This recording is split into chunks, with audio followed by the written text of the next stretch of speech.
Welcome to the MBA Mission podcast, where every week we discuss different MBA application components and give our expert guidance on everything business school admissions related. Hi, this is Harold Simansky, Senior MBA Admissions Consultant here at MBA Mission, and I'm here today on our podcast with the founder of the company, Jeremy Shinewald.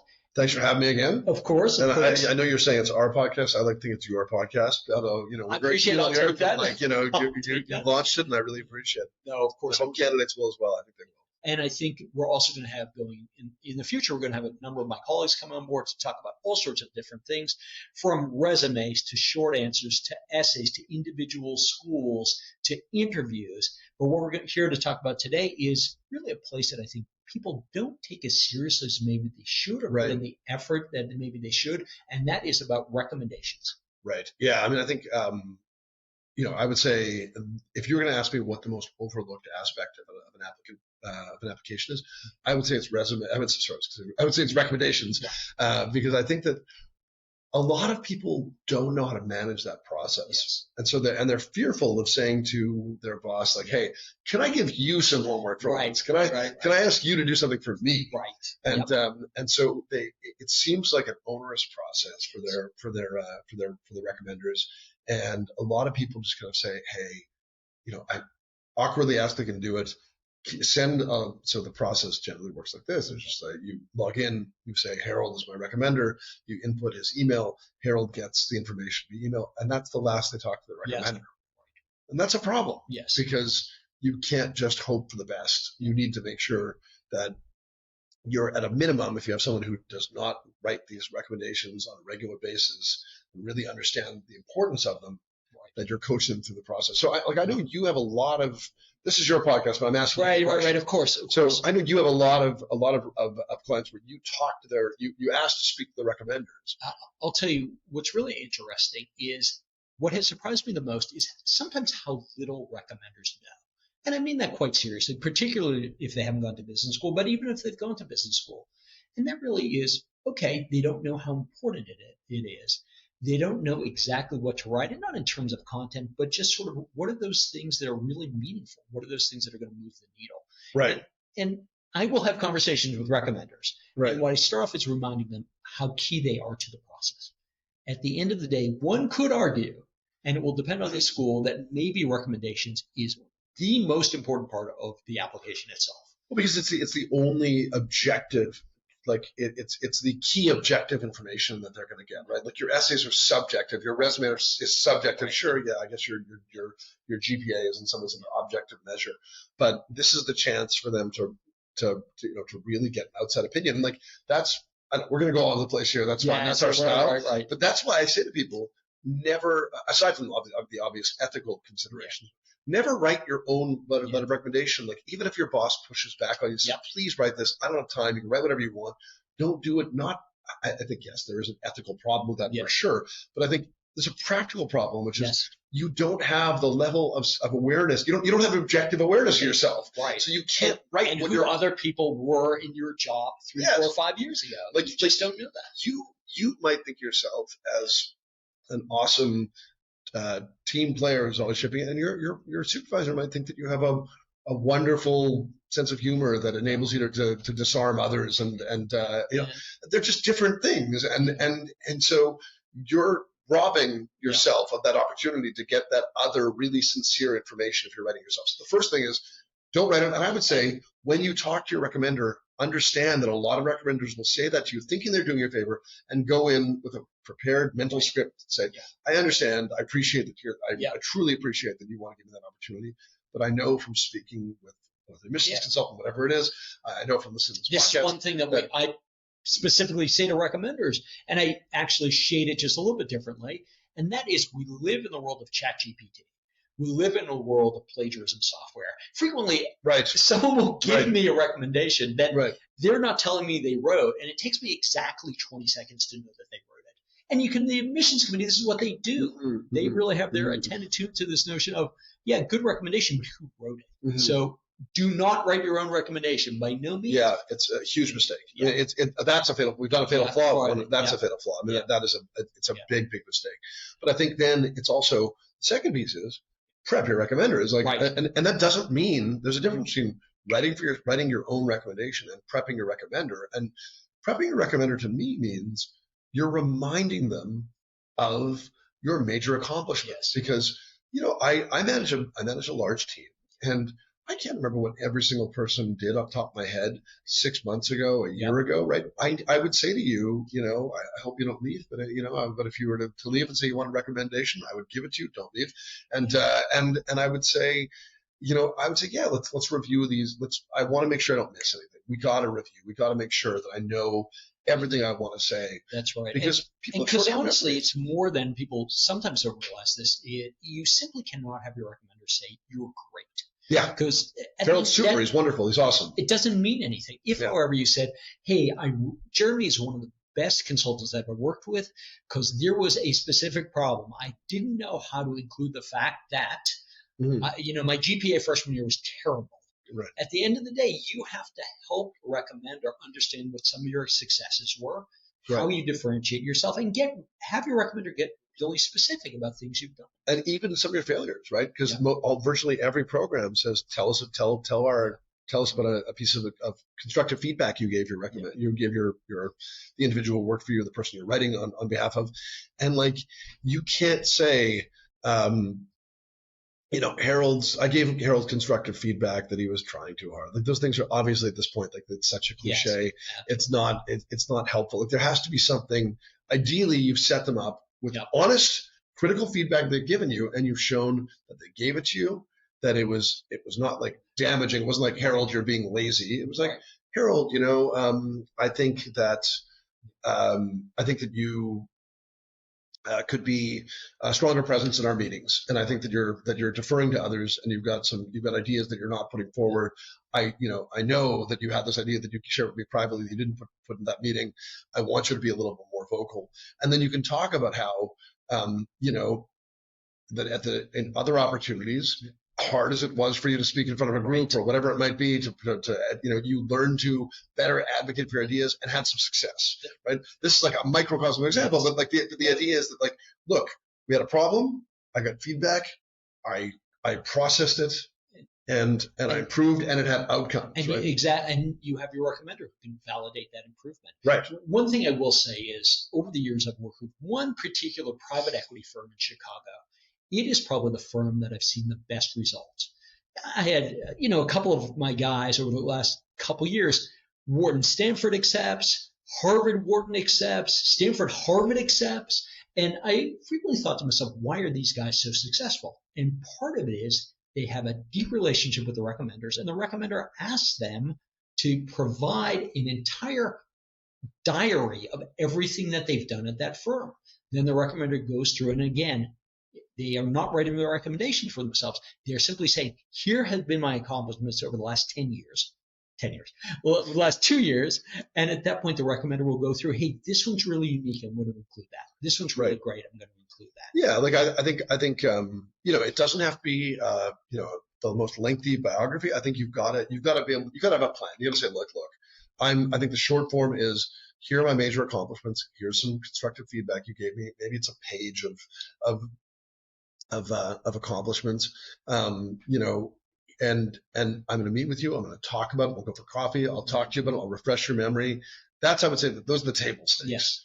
And then I think also following up with these people and making sure they're getting it done, because they're busy and they forget, and you don't want them writing the day of. Right. And you want to be sensitive to their schedule too.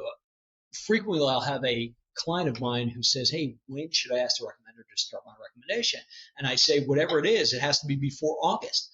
August is a month when people go on vacation. You have to be fair as well. A recommender is not going to do a great recommendation if he has one foot out the door. Right. So the reality is you should start thinking about your recommenders come May 1st. You should start having those soft conversations shortly after that. Yeah. Confirm they want to be your recommender. Yeah. To the extent you can, to the extent you're ready, I think that's true.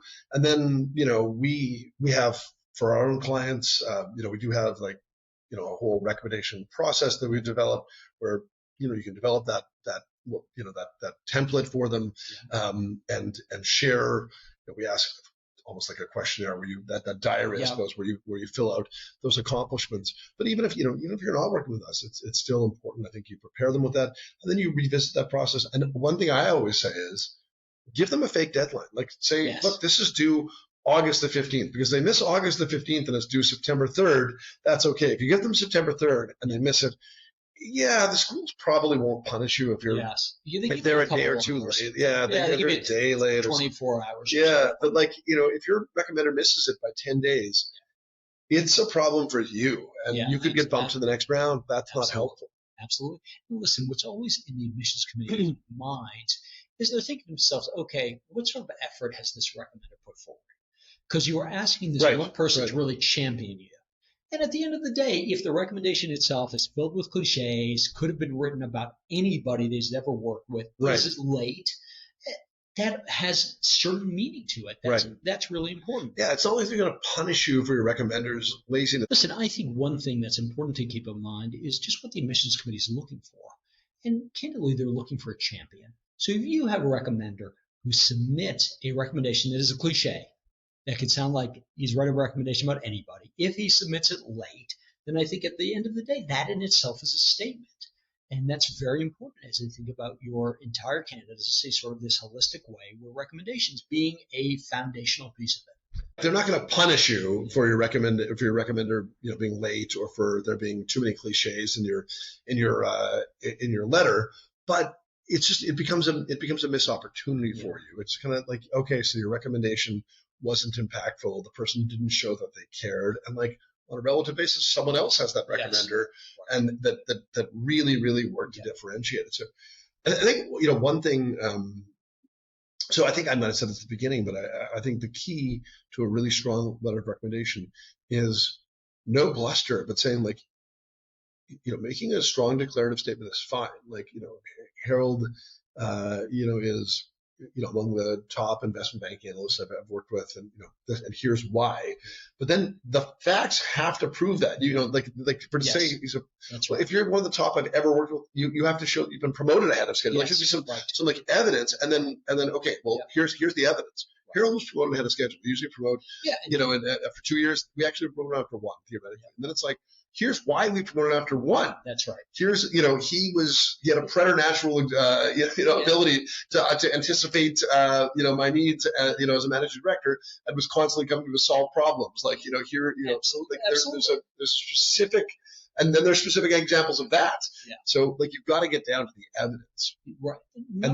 And you're saying, well, how do I do that? Well, you got to coach that person. Remember, I was promoted ahead of schedule. Yes. And remember, you told me that because I kept coming with solutions that you weren't accustomed to getting from other people. And listen, some different ways a recommender can really help you stand out is also talking about what you're doing beyond your professional responsibilities. Right. And what I mean by point. that is, listen, if you're a second-year analyst and you're working in the corner on an Excel spreadsheet, that means one thing. If you're the second-year analyst who is actually mentoring some of the first-year analysts, who is the person who gets pizza on Friday nights, whatever it is that you're a great community member, that's exactly what business schools are looking for in their class. Yeah, exactly. Yeah, I think your recommendation, if written well, it doesn't need, again, they don't need to say that you're the single greatest thing in the world.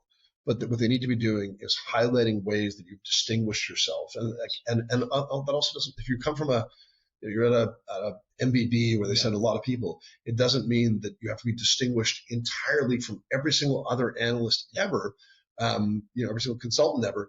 But they need to sort of help you carve out your own identity with your letter, and so they can say, hey, here are the things that this person did really well and differently than others, and this is why I have a lot of confidence that they'll keep doing that in their career. Absolutely. Now, one thing that we almost jumped over is, okay, who should your recommenders be? Right. Frequently, one of the issues that we face, or many people face, is you cannot ask your direct manager to be your recommender, because then you'll get fired. They don't know you're going to business school. Mm-hmm. So you won't get your bonus. So, Jeremy, if someone comes to you and says, it's not clear to me who my recommender should be, how do you help them think through that? Yeah, I mean, I think your first option should be, in almost all cases, who am I currently working for, and is that person amenable to me, to me leaving? So the schools will say, please do not ask, anyone if you think it's going to compromise your ability to get to maintain your job, to get a bonus, to get a promotion in the future. They don't want a situation where you have a lot of risk. Yeah. If I tell them I'm going to business school, then they're not going to.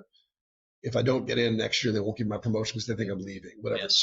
So like you need to address that in your optional essay, right? But you don't need to ask someone at all costs. But I would say if you believe your recommender will be open-minded about it, then you want to ask. It's your supervisor will be open-minded. You generally speaking want to think about your supervisor first, potentially your past supervisor if that person has worked with you in the last year or two.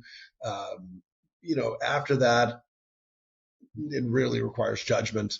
How long you work for that person. If you worked for a person, 2.5 years ago, but you worked for that person for 3 years and you really grew, maybe that person can work. It's hard to be definitive in the, everything is case specific.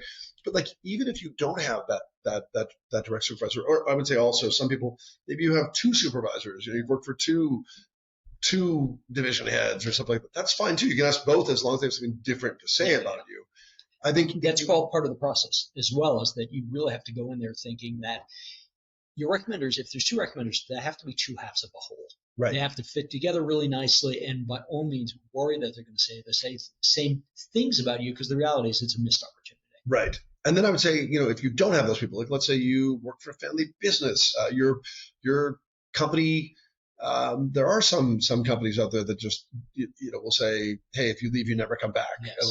So if there's a lot of risk in asking someone, or there just isn't, you're an entrepreneur and you're your own boss, whatever it might be, then there are always other people. Maybe we actually had someone on our internal Slack today say, I have a client who I'll disguise this a little bit, but is working for a family firm. It's just been working for a family firm for the last 2 years. And who can they ask? The disguising isn't going, there's a layer of complexity there. But anyway, and I said, well, can this person consider, potentially, they were establishing a firm. So, outside legal counsel, someone who joined their board of advisors, even a client. Even a customer sometimes. Yeah. By all means. Jeremy, one thing that this begs the question of, okay, I have a choice between having my manager write my recommendation or a vice president or managing director, whoever it is. And the reality is, how do you think about that? Do you go for the title? Do you go for the relationship? You've got to go for the individual who knows your work best, always. They want the information. They're not going to say, this is an amazing letter of recommendation. We've learned so much about this individual. But VP, forget it. We're going to throw this in the garbage. It doesn't. That letter of recommendation is great, as long as it is illuminating who you are. And I would throw this back to you and say, what about, should I go for school? Like if I'm applying to Columbia, do I need to have a Columbia MBA writing my letter of recommendation? Like, what if I'm at a firm that has no MBAs? Right. I'm going to answer that in two different ways. Okay. The first answer is, again, go with the person who knows you best, who will be your champion. Whether they went to that particular school almost doesn't matter. The reality is, you want somebody who's really going to paint you in the best light. So that's one answer. And the other answer is also think about what some schools will accept. You know what? At schools like Columbia, at schools like MIT, at schools like Booth, it's as if you get an additional recommendation if you have a member of their community write a letter of support for you. In fact, at the MBA Mission website, mbaMission.com, we have articles about this notion of having a letter of support written for you. And right, like a softer letter of support, you're saying. Yeah. So you have your what you're saying, you have your formal letters of support, and then maybe you have someone who knows you extremely well, who you worked with, who's now at Booth, or theoretically was a mentor to you who was at Booth and now you're applying to Booth. That person can write a supplemental letter of recommendation. Right. And that isn't saying like, this is a professional recommendation. They're saying like, this is effectively a thoughtful character reference where I have a broader awareness of what this person has done in their professional career, their community career. Yeah. But, I'm not there day to day offering you the feedback on their work or their performance relative to others. And they're going to be a great member of a community that I know really well. Right. I think that that's really it. So we talked about your recommender having to be your champion. We talked about your recommender really, if you have multiple recommenders, them saying different things about you, really looking at you also, I would say, as a holistic person. Again, you're more than at at your job, you're far more than the Excel spreadsheet or the PowerPoint you do. How are you in terms of relating to people? How are you as far as a teammate? How are you just as far as somebody they can trust? Are you the intellectual leader? Even though you may not have those, hardline relationships with a lot of people, maybe your presence in the office. Right. Yeah. Those extra values are highly valuable. I think people become fixated on I want them to say that I've got strong quantitative skills. Yes. I don't know, if you're a math major who's at McKinsey, that just might be a waste of their words. You're absolutely. You don't try and choreograph it too much. Right. Here are my key experiences. It can be awesome if someone says, on this project that you should take for granted that Jeremy performed exceptionally well with his analytical skills. Yes. But what I want to focus on is the fact that he related to a particularly prickly client in a way that others hadn't. That's right. That's right. And that's valuable. Or the flip side is I recognize that Jeremy was a poetry major at college. I recognize that after that he was a speechwriter. But you know what? When we have a quantitative problem to solve, we frequently turn to Jeremy. Right. Because he also has this quantitative. Right. For sure. Have we covered it all? Or there? I think so. And listen, I'll just say one thing. The best recommender is the best recommender. Yeah. And what I really mean by that is reaching and finding that person who is really rooting for you. Yeah. And wants to be a part of the process. It's committed to you. It's not exactly. If you pick the Harvard MBA when you're applying to Harvard and that person just is a bunch of rungs up, doesn't know you, and isn't committed to you, it's a waste of opportunity. Absolutely.